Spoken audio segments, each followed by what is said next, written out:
Hey guys, just a real quick note on this podcast for context reasons. This podcast was recorded on Tuesday afternoon. And the reason I'm telling you that is because after recording, I stepped away for a little bit, took care of a few personal errands, and by the time I returned to put the show together and post it online, ESPN had reported more details on the nature of Joel Embiid's guarantee, which is something that we speculated about during the course of the podcast. So I went back and I listened to the podcast to try to determine exactly how much of it held up, and I think the podcast still holds up really well. I even think the guesses we had on the conditions surrounding the guarantee were relatively close. So I'm releasing this podcast, and I think it's still an accurate representation of our views on the contract. So with that disclaimer out of the way, enjoy the show. You're listening to the Sixers Beat with your host, Derek Bodner, right here on LibertyBallers.com and LibertyBroadcast.co.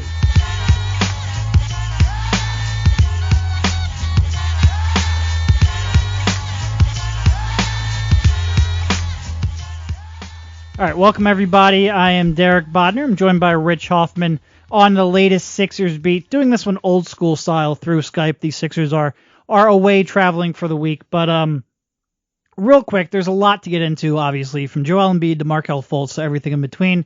We might not get into the in-between stuff, but we'll definitely get into Joel Embiid and Markelle Fultz. But if you can, subscribe to the podcast. You can get links to that over at SixersBeat.com. Check out the CLNS Media app for ourselves, B-Ball Breakdown, Real Gym Radio, and Sam Vecini's Game Theory podcast. Also, if you can, please do leave us a rating, a 5-star rating if you can, and a review. We are vain MFers, and we really like those 5-star ratings, but also, more importantly, it gets us out to more Sixers fans, helps our search ranking. How you doing, Rich? I'm not bad, Derek. I feel like the entire summer we basically talk about, right after draft season and a little bit of summer league, whenever we do one of these podcasts, we complain about not having stuff to talk about. Oh, we got stuff. We got some stuff to talk about. Yeah, we do. All right, I guess we have to start off with Joel Embiid. Just have to do it. Obviously, the word came down yesterday from Adrian Wojnarowski of ESPN, which I'm now finally getting the hang of, that they had agreed on a 5-year, $148 million extension, which could then be bumped up to $178 million if certain incentives are reached. And you laid out those incentives in your article last night, which is basically if he wins an MVP, if he wins the Defensive Player of the Year award, or if he is voted to the All-NBA first, second, or third team this year. And that has to be done this year. It can't be done when the contract has already started. So it has to be done here in the 4th year of his existing rookie scale. Hey guys, it's Derek again, jumping in with one more after-the-fact edit. The NBA sets a list of benchmarks that teams and players can use to exceed 25% of the salary cap they would earn based on experience and jump into what's referred to as the supermax territory. And those benchmarks are what we discussed here. All NBA first, second, and third teams, Defensive Player of the Year award, and MVP award. But one thing we didn't bring up, and which ended up being the case, is that teams don't have to use all of the criteria, or they can stagger the criteria and create kind of levels. So you could say, let's say the All-NBA third team gets you 26% of the cap, second team gets you 27%, first team gets you 28%, Defensive Player of the Year gets you 29%, and MVP gets you 30%, just as an example. In this case, what it appears the Sixers did is second and third team don't get you any extra bonuses. It stays at 25%. Same thing with Defensive Player of the Year. Keep you at 25%. Only the MVP and the All-NBA first team will boost Joel Embiid's salary, and that will boost it to 30% of the salary cap. So once again, I just wanted to jump in here since after we recorded this podcast, more information came out, and I wanted to clarify that. All right, now back to the previously recorded podcast. So that news came down, and we're still kind of trying to shift through all that it is. But I guess before we even get into guaranteed, non-guaranteed, trigger, all of that stuff, what was your initial reaction when you heard that news? I wasn't surprised. I mean, I think a couple weeks ago on this podcast, we both said, I don't know exactly what we said. We said 50-50 that a deal would get done, or 40-60 or something in that ballpark. So it wasn't shocking. Now, obviously, when you follow enough people on Twitter and that number drops 5 years, $148 million, you're going to get reactions and takes and opinions flying all over the place. As far as what I thought, though, I mean, it's the same reaction I still have now. Okay, what? And that is, okay, well, how much of it's guaranteed, and what are the triggers that will determine whether it's guaranteed? Right. And I think if we go back and listen to what we said a couple weeks ago, and I'm not going to do that because I'm lazy, but I think where our heads were at, where it's probably going to be close to max contract, it doesn't make any sense for Joel to agree to something that isn't, because frankly, he's just not going to have to show very much to earn that next summer. But what you might be able to do is play with the guaranteed amount. And it ended up coming to pass that was the case. We still don't know exactly how much of that contract is guaranteed and what exactly triggers it becoming guaranteed. It sounds like the Sixers would have to release him in order to, cut off that guaranteed amount, to not pay him the full $148 million. But usually in these kind of situations, it's more than that, right? It's usually like, if he has this very specific injury, and if this very specific injury causes him to miss X amount of games, then the Sixers have to release him. It's not like if he just comes out and he's not playing well in 2 years, not that any of us really think that's a realistic, outcome, but it's not like if he's just not playing well, or if he has, X, Y, and Z injury, it has to be a very specific injury causing him to miss a very specific number of games. Again, I'm just kind of putting out a hypothetical based on past, mainly the Brook Lopez contract, but based on past precedent. But it's very unlikely that the Sixers can just cut him without meeting very specific criteria. And of course, you had Zach Lowe, also from ESPN, tweeting out that it's one of the most complex, salary structures that he's ever seen. I think Woj has mentioned a couple times that it's about 50% of it is guaranteed with, I'd kind of heard whispers about a month and a half ago, nothing approaching a done deal at that point, but it kind of jives with what I was hearing at that point, that it was, a big portion of it was non-guaranteed. But to me, what it really does, this isn't one of those things, if he comes out and he has a meniscus last year and maybe like a new fracture, and then next year he has like back spasms, like these things, and he ends up playing 30, 40 games each year, these things are not going to trigger that. At least it doesn't seem that way. More likely it's going to be, they said, look, if this navicular bone doesn't, and again, I'm speculating here, but it's most likely going to be something like, if this navicular bone, I cannot say that word today, I don't know why, but if this navicular bone in your right foot, I believe it's his right foot, someone double check that for me, but if that causes you to miss, 60 games, or if that causes you to miss another full season, then the Sixers would have the option of releasing him and not shouldering that entire guarantee. Yeah, and it seems like the Sixers tried to weigh what exactly the risk was. Because I think you did a good job in your sort of more in-depth piece on The Athletic this morning, discussing, like, hey, if he made it through this season healthy, guess what? He would have gotten 101 or whatever the guarantee would have been. And when I mean healthy, I mean like 40 games and he doesn't seem like he has a long-term injury. Like, that's sort of what they're betting against. So for them to pony up, that full amount and be locked in the half of the 148, they're basically betting against the having to pay that contract next year. It seems like they were willing to pay a decent amount of money for Joel, but if for the deal getting done now and JoJo getting locked in, he's also giving them some insurance on the back end. Yep. Which I think is exactly what Brian Colangelo said a few weeks ago when he talked about common ground. That both sides were going to have to make some concessions, and it seems like this is the best of both worlds for them. Obviously, the Sixers are going to root for Joel to be healthy. I mean, I'm sure they're going to root for him to be Defensive Player of the Year this year, because that means they have a star player, even if they would have to pay more money.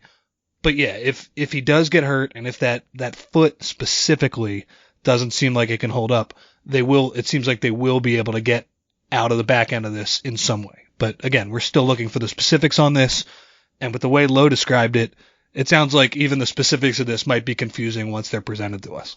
Yeah, once we get the specifics, I'll have my lawyer look it over, and then we'll get back to you in 2 to 4 weeks. Yeah, I mean, to me, it really was, okay, what's he going to have to show to get that max contract next year? And it really is, it's depressingly low. Like, I think we look at games played. And it's like, all right, at 40 games, would you max him out? At 50 games, would you max him out? What if it's 30 games, would you max him out? Everyone I talk to around the league, that's not really what those conversations are about. It's what's the severity of the injury? Why did he miss 30 games? Why did he miss 40 games? Why did he miss 50 games? And if it's not career threatening, you just don't get 24-year-old talents like this. Somebody's going to take a chance on that. Absolutely. So like the Chicago Bulls, they would, if I were a fan of that team and their front office didn't decide to throw him an offer sheet, I would be furious. Yeah, the games played is really a relatively small part of this equation.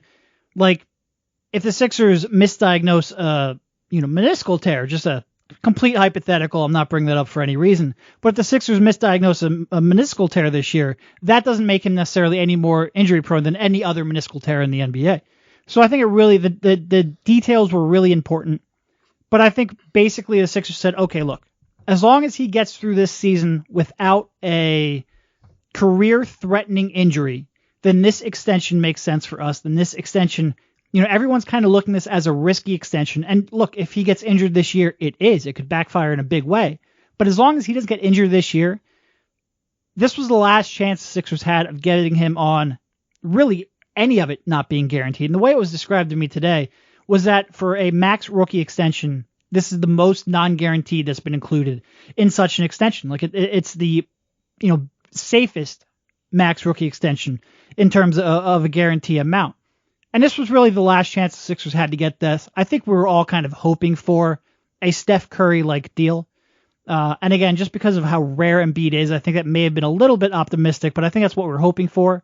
But I think when you take a step back and you look at it, being able to get this sizable portion of it, whether that's a 50% that Woj just is reporting or whether it's a little more complicated than that, but being able to get that, I think, was an opportunity that wasn't going to be here as long as he had any kind of even remote health this season. So I think it makes sense to kind of jump on that. Yep. And what it does, in a couple of ways, turns this upcoming season into an absolutely critical season for Joel Embiid and the Sixers. The first being, as you said, if he gets injured severely here, then the Sixers, that's where they'll have to eat the risk, because he wouldn't have gotten the same amount of money on the open market, and that'll be a bad scenario. On the other end of it, he has this clause where if, as you said, MVP, Defensive Player of the Year, or one of the three All-NBA teams, that turns into $178 million. So what do you think? I know we both wrote about this a little bit today. What do you think are his odds of, let's say he plays 60 games or so? Yeah. What do you think the odds are of him reaching one of those criteria? Okay, so this is where I kind of have to curb myself, because I look at it, if I'm a voter, would I vote for him? And when you look at if we just use last year's center nominees as a baseline and just assume that the exact same three get it, which I know they won't, but it's the easiest way to kind of make this hypothetical. But last year it was what? It was Anthony Davis, Rudy Gobert, and DeAndre Jordan. Yep. So if you said, give me 60 games of Embiid, would I vote for him over those guys, or at least one of those guys? I would say that probability is very high. It would be tough for me, as much as I like Rudy Gobert, and I like him quite a bit. And I remember getting into some debates with Sixers fans back in the day. There was a very heated Nerlens Rudy Gobert debate that looks a little more obvious now in retrospect. But I was on the unpopular Rudy Gobert side of that. I really like that kind of defensive anchor has always really intrigued me. I can't say that I wouldn't take Joel Embiid. I would take Joel Embiid, I think, over both of those guys, both DeAndre Jordan and Rudy Gobert. And again, I don't think that's I don't say that. I have not that I have hesitation saying that, but there's a responsibility in saying that, is the way Brett Brown would describe it. But I think I would. Now, would everyone else around the league? I'd say maybe he has a 65% chance of making an All-NBA team, something of that sort. I think a lot of people are gonna really focus on those 22 games missed, maybe a little bit more than I would. So I'd say maybe a 65%. Yeah, it's funny to say because, of course, MVP is the one you toss out right away. There's very little chance of that happening. Right. Defensive Player of the Year,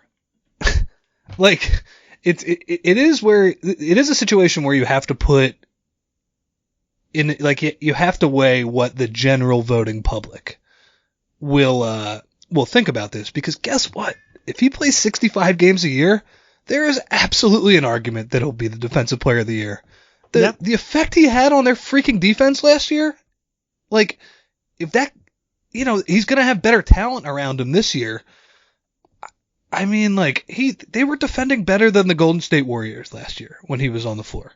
And if he plays 60 games this year, like, they're going to be in the playoffs probably because they're a very good defensive team. Yep. So it's funny to think, like, even though he has the talent to legitimately be a defensive player of the year candidate this year, he probably won't get it. That is more based on reputation, and that's something you have to earn over a couple of seasons. And I don't see the Gobert, Green, and Kawhi Leonard trio giving that up anytime soon. But as far as the All-NBA teams, man, like, the center position is open. It's a lot harder to make it as a guard and a forward. But like you said, I mean, DeAndre Jordan and Rudy Gobert, that's not setting the bar that high. So I do think there is a legitimate chance that this ends up being a $178 million contract, which, I mean, as you wrote about today, really affects their cap space next year. Yeah, I mean, at that point, you're talking about Embiid having a cap hit of $30 million next year. I think it's like 30.3. That's a big cap hit. That's almost not almost double, but that's $12 million more than what his cap hold would have been if he went into the season as a restricted free agent. And again, we made that argument already where it makes sense to give him this offer now so that you can get that non-guaranteed portion locked in. Brian Colangelo has clearly said in the past that he values, basically when you pick a guy and you say, betting my team, my future on this guy, I'm tying our ship to him. At one point, there are smart ways to go about it, and there are not so smart ways to go about it. And he clearly thinks that you should work to keep that guy happy, that letting him enter restricted free agency and trying to nickel and dime him isn't the best way to go about that. I get that, but $12 million is a really big concession, and getting now to that 35% max space that they might want to get to with this Embiid extension and with a Covington extension, which I put at a 95% probability of happening at this point, they're going to have to make some really tough choices. And not only that, they're probably going to have to try to move a guy like Jared Bayless. They might have to even move a draft pick. So maybe some of these guys like Justin Anderson that you would otherwise bring back. He's only making $2.5 million, but you're really going to have to nickel and dime to get to that spot. Yeah, and I guess I don't want to call it good news, but the market might not, there might not be a max level shooting guard out there that is interested in the Sixers. But to get somebody like, I'm just throwing out some names here, like Avery Bradley or Danny Green or somebody who makes sense with this roster, they might even have to nickel and dime to get to those guys' level. So it'll be interesting to say. I mean, that is the risk that the Sixers are taking on. I think putting on that cap space next year. I think the low point of the cap space that I projected out was about $16 million. So yeah, even getting those guys level will require some work. Yeah, I don't think those guys are going to get max offers, but they're probably going to make over $20 million. I mean, we got to see how the market shakes out next year. But yeah, this certainly affects how they're going to be able to spend their money next season, and that's the risk the Sixers are taking on. But the good news for them is if Embiid comes out and dominates this year and finds a way to get to that 30% criteria, they'll have locked up an awesome player to a non-guaranteed contract. So yeah, the thought of sitting here worrying about Embiid winning a Defensive Player of the Year is ludicrous. And like I'll say that I'm being ludicrous. It is a good problem to have, that's for sure. Yep. Okay, so now here's the other news, obviously. I mean, that's the long-term outlook here. The good news is Embiid signed the contract, and now he's probable to play magically. Who would have guessed that? Yeah. I mean, I don't want to give Howard Eskin credit. I'm not a fan of doing that whatsoever. But if you're going to ask me, is there any possibility that maybe this was tied to a contract negotiation? And oh, by the way, the Sixers, probably look at him as like a high-end sports car and said, hey, if we don't have to put too many more miles on his feet and knees and back, hey, we'll work him into shape when he gets to camp.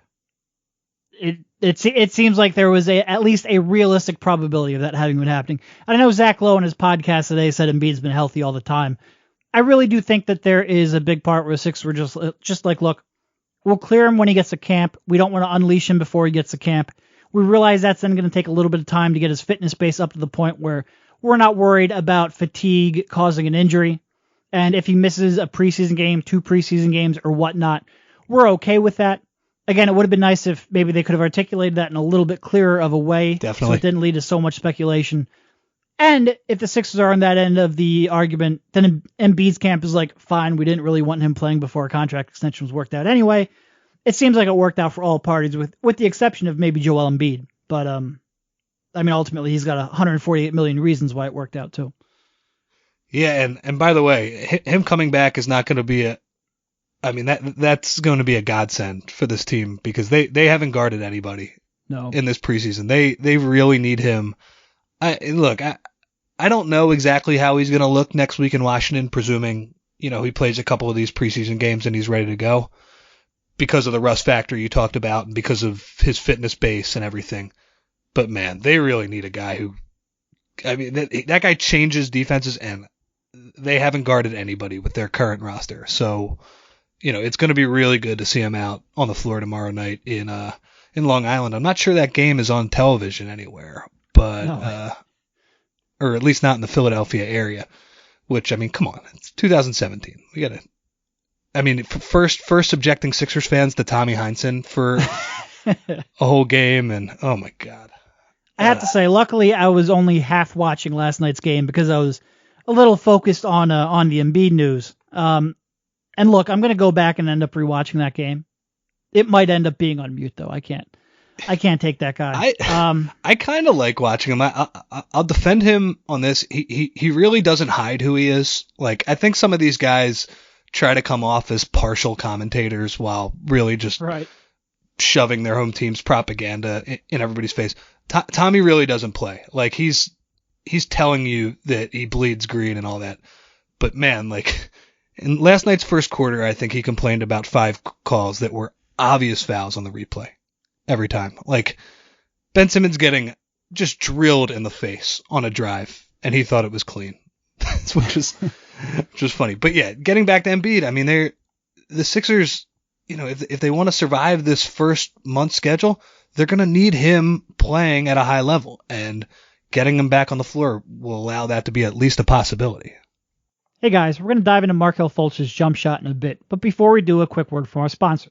I know we have a lot of shoe fans out there, and this episode of Sixers Beat is proud to be brought to you by Greats, makers of classic, stylish, and comfortable sneakers sold at a great price. Greats is Brooklyn's first sneaker company, with classic styles, exceptional quality, and available at an affordable price, with a wide selection of both men's and women's shoes and versatile styles suitable for any occasion. I recently received both the Rooster Slip-On and the Pronto, which are hands down the most comfortable pair of shoes I own, and versatile enough to wear on almost any occasion. I can honestly say I'm extremely satisfied with my decision, and I think you will be as well. And we've got a special deal for our audience. Save 15% on your first order with offer code SixersBeat. Go to greats.com, that's GREATS.com, and be sure to enter SixersBeat to save 15% at checkout. Greats believes so much in their shoes they offer a no-risk return and exchange policy to guarantee that you get the right fit in a style you love. That's greats.com and use our promo code SixersBeat to save 15%. Okay, let's switch over to the other side of the court real quickly. And really by the other side of the court, I guess we're mostly talking about Ben Simmons and Markelle Fultz, the 2 lead initiators that are now terrified to take jump shots. Rich, what's going on? I think the Sixers have a curse on their first year, their players. This Markelle Fultz thing is so baffling. God, when we were talking about this guy in June and July, I think we said, he's going to probably struggle a little bit to adjust to the NBA 3-point line. He might not shoot a great percentage from his, in his first season, and he'll have to work at becoming a great NBA shooter. What we did not expect is for him to be shooting the ball like Shaquille O'Neal or Philip Seymour Hoffman in Along Came Polly. It is baffling how bad his shot looks. And I will say this too, a lot has been made about his free throw and how ugly it looks, and rightfully so. I mean, that's a place where you can isolate that form and get a good view of what he's doing. He is afraid. I don't think he has taken, I mean, he took the 1-3 at the end of the shot clock in the Celtics game. This is a guy who hunted long twos and threes off the dribble at Washington and was really good at shooting them. Not only would he take them when the defense gave it to him, he would create those shots. He is putting his head down and going to the rim every time now, and it's baffling. I don't really have an explanation for it. Well, his coach kind of gave an explanation in saying that he thinks that Markelle Fultz's shoulder might be a bigger deal than he's been letting on. And Markelle says that he doesn't really know when he developed the soreness. He doesn't know exactly what caused it. Rich, if his shoulder is so sore that it's causing him to shoot like that, why is he playing the F down? Yes. I don't. And I mean, this is, as we talked about before the podcast, this is now happening a week, not even a week. Yes. Not even a week. 4 days after Brown said, I don't think his shoulder soreness is going to be a lingering problem. It's just a precautionary measure that we're holding him out of Friday's game. And then, fast forward, the weekend happens, fast forward to Monday. Oh, I think it's actually hurting him a little more than he's letting on, Brett says. I gotta be honest, he came into camp with a broken ass shot, with a broken ass shot. Not the same one we saw on Monday, which, I mean, God, experimentation a week before the season is the last thing you need. But yeah, he came into camp with a shot before we had heard about this shoulder injury. I know Fultz said he doesn't know when he hurt the shoulder, but man, it still comes back to our basic point here. If your shoulder is hurting you that bad that you cannot lift it and shoot it in a normal way, you should not be playing basketball. Yeah, I have no rebuttal to that. I will say, he came in at camp, made no mention of the shoulder being sore. No. None whatsoever. He takes a foul shot and we go, whoa. What in the world is that, Markelle? He goes, nah, I'm just kind of screwing around. His coach goes, yeah, I don't know why he's screwing around, but he's screwing around. We'll try to get it back. No mention of the shoulder. Comes out on another scrimmage. Whoa, what in the hell is that kind of a shot, Markelle? Brett's like, we'll get him back to where it needs to be. It wasn't until, after the first preseason game, which again is after we've already noticed this messed up shot twice and asked about it, that all of a sudden his shoulder comes out. I don't know, man. I'm not buying that being the reason. I hate to really call anyone. Well, then again, this franchise hasn't exactly won our trust. This is weird. And like you said, it's not even it is partly a chain shot because it's like I tweeted about the other day. If that is your form, that's kind of the form where you would have on a free throw if you decided in, mid-April when the season ended that you were going to remake your free throw. That's kind of the base, not even the base because it's a jacked up base, but that looks like somebody who's trying to rebuild the base and then build on top of it. That's not something you do 8 days away from the start of the regular season. He is so far away from looking like he can make jump shots at a consistent level in games to where he looks like he's willing to take those jump shots in games and to being where I think he's going to make free throws consistently. I have no idea what to expect from him now 8 days out from the start of the season. That is what he was good at Washington. He was great at it. It is so baffling, and I am totally on the same page as you. This idea that his shoulder has been slowing him down this whole time, it really doesn't pass the smell test. He came in with a broken shot. I've never seen anything like this. A guy completely, a good shooter completely changed his shot. What would you say about his shot at Washington? It was certainly workable. Sure. It was a little bit inconsistent, which is a problem he had going back to high school. Like results-wise, it was inconsistent. I think probably release it was inconsistent too. I'd say he had a little bit of a hitch in the middle. Not really a hitch, but kind of a little bit of a segmented shot. Like there's a little bit of a pause in the middle there. I think sometimes the angle that he went up at probably could have used a little bit of consistency. And I don't think it was broken. I think it was inconsistent. I don't think it necessarily needed. Well, I don't think it needed at all to be completely overhauled. I don't. And I mean, Brett's gone out and said I think he was trying to fix something that didn't need to be fixed. It seems like the only one who really feels like this needed to be changed was Markelle and whoever the hell he was listening to.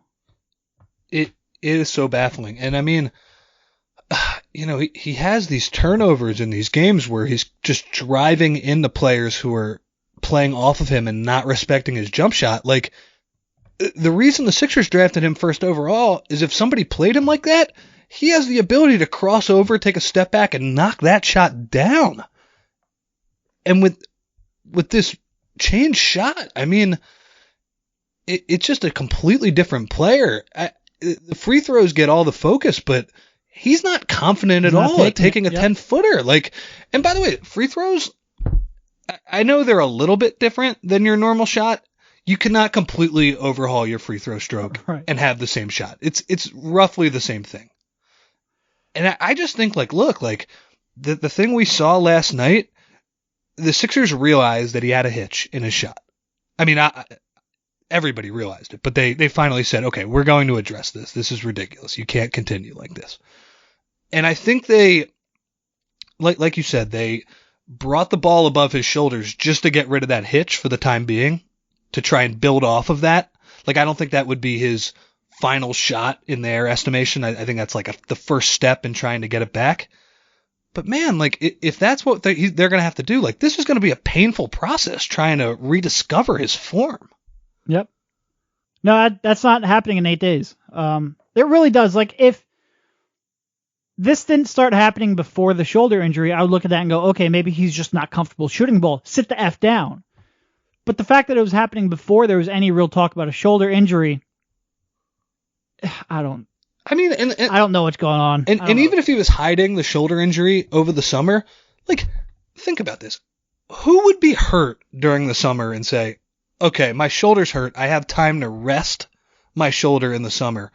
Let me go remake my jump shot instead of just resting my shoulder. It just doesn't make sense, man. And by the way, he also has knee soreness for tomorrow night's game, which he had another injury too, right? He had shoulder, knee, and didn't he have he had an ankle injury in training camp? Wasn't that in what did he have in summer league? Yeah, his ankle. Okay. So that's not good. No, not great. And look, I mean, he's made, especially last night, he made some decent plays at the rim. He got to some spots. He got, had a few turnovers getting there, but he got to those spots. He made some tough layups. But those layups he wouldn't have to make nearly as many tough layups if people had to play on him. And that was really supposed to be the, what you really look forward to with Markelle, where if you were playing off of him, he could make that pull-up shot like you said.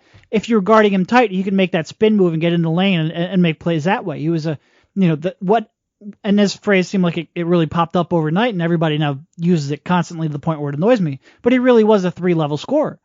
And now it's it really was. At one point you said, hey, he can score off the pick and roll, he can get the rim, or he can shoot a jump shot, and you left it at that. And now it has to be a 3-level scorer.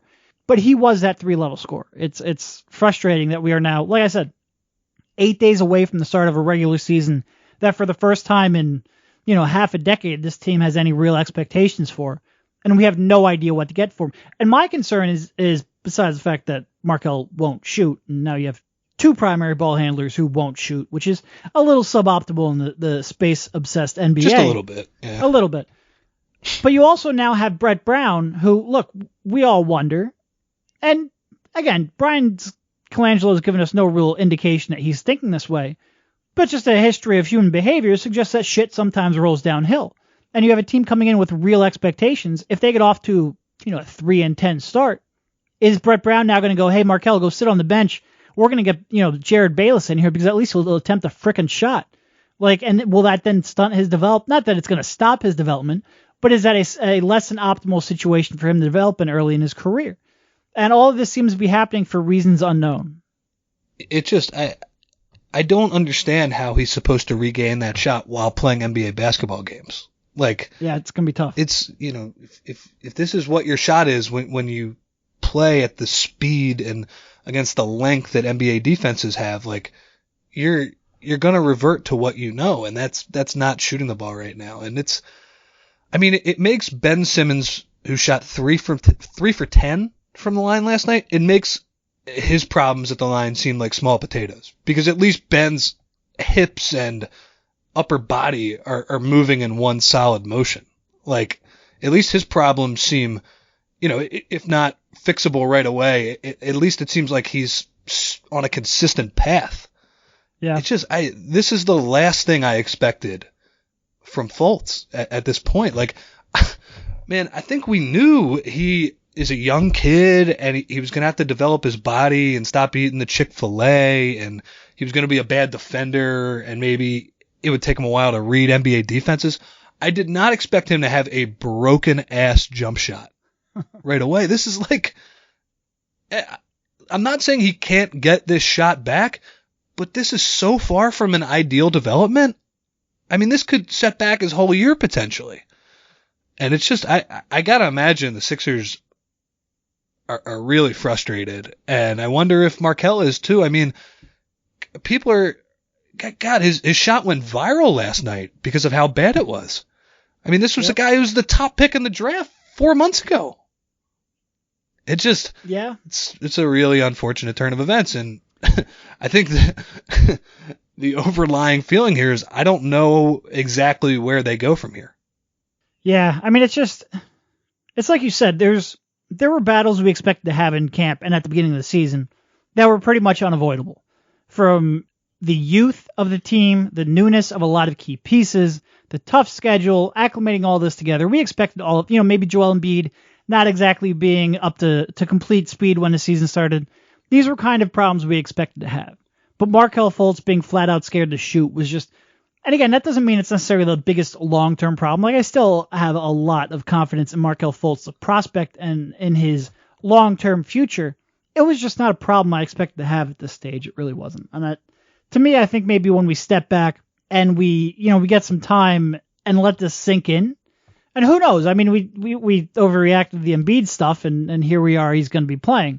So maybe in a month his shoulder feels better and he's back to the old Markelle. And again, this podcast looks freaking stupid. It wouldn't be the first time. It won't be the last time.